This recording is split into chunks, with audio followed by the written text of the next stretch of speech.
안녕하세요. 새벽의 축구 전문가 페누입니다. 오늘은 지난 주말에 이 맨시티전에서 손흥민이 크로스를 올려주고 그리고 케인이 득점을 기록하면서 손흥민과 케인이 이 프리미어리그 드록바와 램파드의 합작골 기록 36골 기록에 타이를 이루게 됐죠. 그래서 이 두 선수가 프리미어리그 역사상 가장 많은 골을 만들어낸 공격 조합으로 지금 이제 올라서게 됐는데, 얼마나 이 두 선수가 좋은 활약을 펼치고 있고, 그리고 왜 이렇게 두 선수가 프리미어리그 내에서 가장 좋은 공격 조합으로 평가를 받고 있는지, 이 부분에 대해서 좀 이야기를 해보려고 합니다.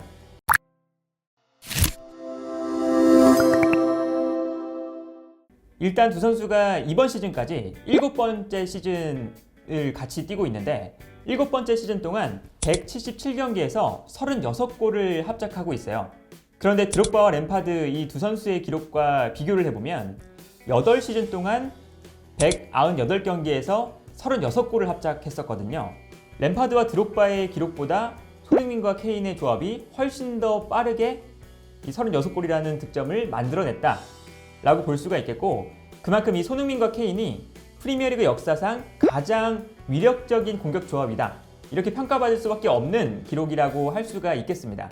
또한 이 두 선수의 이 득점 그리고 도움 기록을 보면 이 밸런스가 아주 좋은데,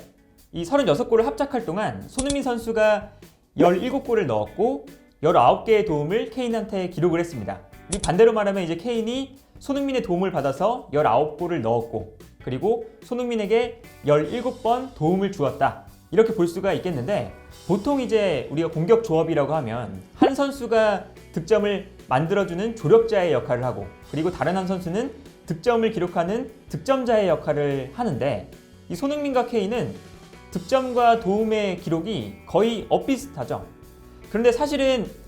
이렇게 손흥민과 케인이 굉장히 밸런스가 좋게 득점을 주고받는 와중에 국내 기사나 아니면 종종 이제 유튜브 영상에서 뜨는 이야기들이, 케인이 없을 때 손흥민이 좀 더 좋은 활약을 펼치더라, 아니면 케인이 골 욕심을 너무 많이 부려서 손흥민의 득점을 좀 뺏어간다, 이런 이야기들이 사실은 있는데, 이게 전술적으로 봤을 때, 그리고 이제 좀 축구적인 측면에서 봤을 때는 정말 조금은 말도 안 되는 이야기다. 그리고 이 두 선수가 서로의 플레이를 필요로 하고 상호 보완적인 관계다 라고 볼 수가 있겠습니다. 먼저 이 손흥민 선수의 이 플레이 스타일을 살펴보면, 손흥민 선수는 공간으로 침투해 들어가는데 정말 뛰어난 선수잖아요. 그리고 공간으로 침투해 들어가서 득점을 만들어내는 역할에 이 세계에서 가장 잘하는 선수 중 한 명인데, 이 손흥민 선수의 공간 침투 능력을 활용하기 위해서는 사실 손흥민이 뛰어갈 때 그 공간으로 정확하게 패스를 넣어줄 수 있는 선수가 무조건 필요합니다. 그러다 보니까 손흥민 선수의 그 공간 침투 능력을 가장 잘 살려줄 수 있는 선수가 케인이다, 이렇게 볼 수가 있겠습니다. 그리고 이제 반대로 이제 케인을 보게 되면, 케인은 포스트 플레이와 연계 능력이 정말 뛰어난 선수죠. 그러다 보니까 케인이 볼을 받아서 전방으로 패스를 정확하게 뿌려주는 이런 플레이가 케인의 가장 큰 장점이고, 케인의 입장에서도 토트넘의 손흥민이라는 이 공간 침투에 뛰어난 모습을 보여주는 월클 공격수가 있다는 건, 케인이 패스를 했을 때 이 도움을 기록할 수 있는 확률이 훨씬 더 늘어난다 라고 볼 수가 있겠습니다. 물론 이제 누누 감독 때는 정말 사실은 손흥민과 케인을 가장 활용하지 못했던 감독이고, 그래서 우리가 시즌 초반을 보면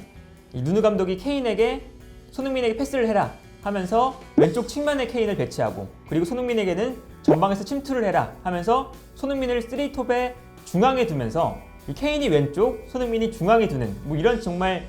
기괴한 좀 포메이션이 나오기도 했었는데, 그런데 누누 감독을 제외하면 포체티노나 무리뉴나 콘테 감독까지 케인이 내려와서 볼을 받아주고, 이때 상대 수비가 케인을 따라 좀 내려오면 이때 측면에 있던 손흥민이 중앙으로 침투해 들어가면서 득점을 만들어내는 패턴을 이 토트넘의 가장 주요한 공격 패턴 중 하나로 삼고 있었죠. 그러다 보니까 이 두 선수의 플레이에서 나오는 득점이 굉장히 많이 나왔었고요. 그리고 이제 가장 이 손흥민과 케인의 득점이 많이 나왔던 때가 이 무리뉴 감독이 이끌었을 때인데, 이 무리뉴 감독이 이끌었을 때 왜 손흥민과 케인의 이 플레이가 좋았느냐를 생각을 해보면, 이 무리뉴 감독은 기본적으로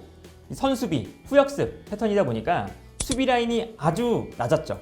그러다 보니까 상대 팀이 라인을 올릴 수밖에 없는 상황이 만들어질 때가 많았고, 이때 이제 케인이 볼을 받으면 역습으로 나갈 때 손흥민이 전방으로 빠르게 치고 나가고, 이때 케인이 전방으로 패스를 보내줄 수 있는 그 상대 수비의 뒷공간이 많이 나올 수밖에 없는 경기 스타일이었습니다. 그러다 보니까 이 손흥민과 케인이 무리뉴 감독이 있을 때 가장 많은 이 득점을 이제 합작을 했었는데, 이때 좀 재미있는 것은 보통 우리가 생각했을 때는 이 3톱이 만들어지면 이 중앙에 있는 공격수가 가장 높은 위치에 있고, 그리고 측면 공격수는 최전방 공격수보다는 조금 더 아래에 있는 이런 이제 위치를 이제 생각을 하실 텐데, 이 토트넘의 경기를 보면 케인이 내려올 때가 많고, 그리고 손흥민이 케인보다 훨씬 더 높은 위치에서 플레이할 때가 많습니다.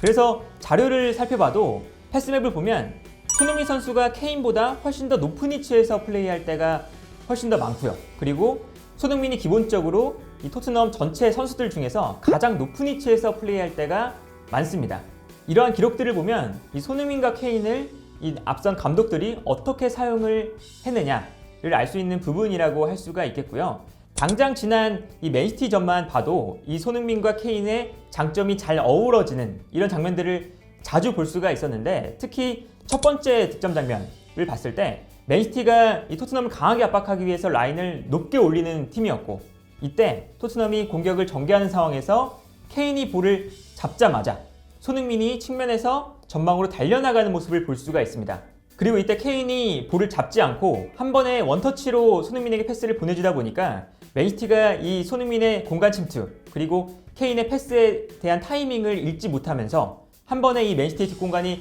열리는 이러한 장면들을 볼 수가 있었는데, 특히 이 장면에서 정말 인상 깊었던 것은 케인이 원터치로 패스를 돌려놓는 순간 손흥민이 벌써 스타트를 끊고 있었다 라는 게 굉장히 인상 깊었어요. 그만큼 이 케인이 패스를 하는 순간 손흥민은 달려나갈 준비를 하고 있고, 그리고 손흥민이 달려나가는 것을 이미 케인이 알고 있기 때문에 원터치로 패스를 처리할 수 있었다 라는 것을 이제 알 수 있는 부분이고, 그만큼 이 손흥민과 케인 두 선수가 서로의 호흡을 정말 잘 알고 있다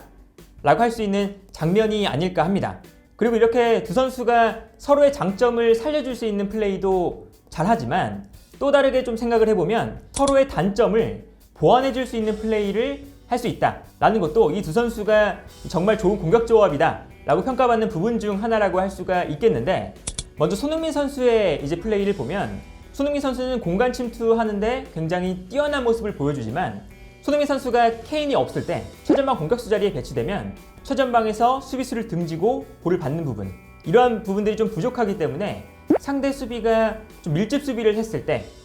손흥민 혼자 나오게 되면 손흥민이 최전방에서 고립되는 모습들이 자주 나왔었죠. 그리고 특히나 이제 포체티노 시절에 이 챔피언스리그 결승전까지 가는 과정들을 보면 이 토너먼트에서 케인이 부상을 당하면서 4강전 못 나오고 이런 경기들이 많았잖아요. 이때 손흥민이 최전방 공격수로 나와서 좀 고생하는 경기가 많았고, 그러다 보니까 포체티노 감독이 경기 중반에 요렌테를 투입하면서 요렌테가 전방에서 볼을 받아주고, 이때 세컨드 볼을 손흥민이 따내면서 그때부터 이제 토트넘의 경기가 풀리는 모습을 보여줬었거든요. 이제 그만큼 손흥민 선수도 이제 플레이를 할 때 최전방 공격수, 확실하게 수비수를 등질 수 있는 공격수가 있을 때 훨씬 더 강점을 발휘할 수 있는 공격수다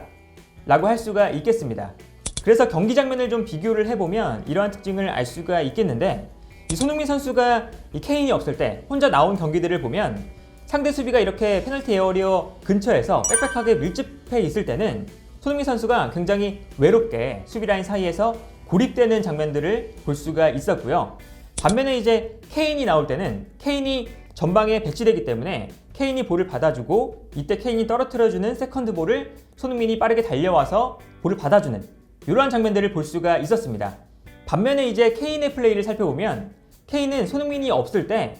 케인이 직접 볼을 끌고 올라간다던가 아니면 케인이 공간으로 침투해 들어가는 능력은 사실은 케인이 부족한 선수죠. 그러다 보니까 케인 입장에서는 토트넘이 공격을 전개할 때 자신이 볼을 받는 순간 누군가 전방으로 빠르게 뛰어나가면서 자신에게 공간을 만들어줄 선수가 꼭 필요해요. 그러다 보니까 케인이 직접 볼을 몰고 올라가지 못한다면 손흥민 선수처럼 드리블을 해서 볼을 몰고 올라갈 수 있는 선수가 케인에게도 꼭 필요하다.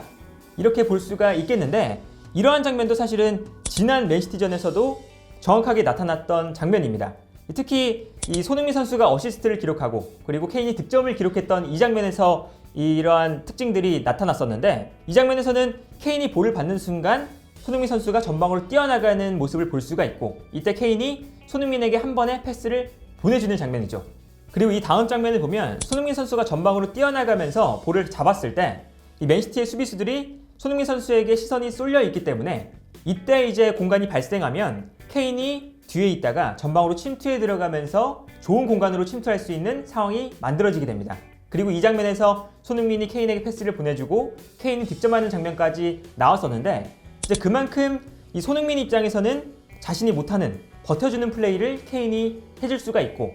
그리고 케인 입장에서는 자신이 못하는 전방으로 달려나가는 플레이를 손흥민 선수가 해줄 수 있다